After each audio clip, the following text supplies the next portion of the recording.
Yun, ngayon nandito tayo sa may Ocean Park, Ocean Kadiwa Park.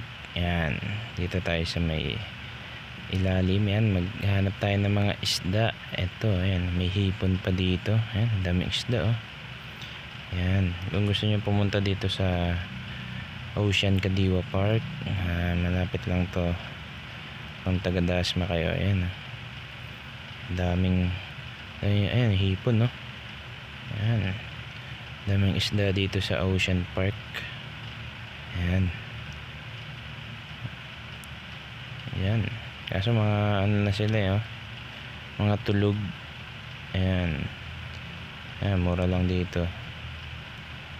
Ayan, titingin pa ako doon ng mga ayan, isda, oh. Sige, balik na tayo, madulas pala.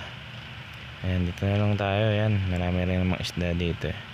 Ayan, ganda dito sa Ocean Park, ang daming isda. Ayan, yan, ito nga pala yung Ocean Park sa Kadiwa.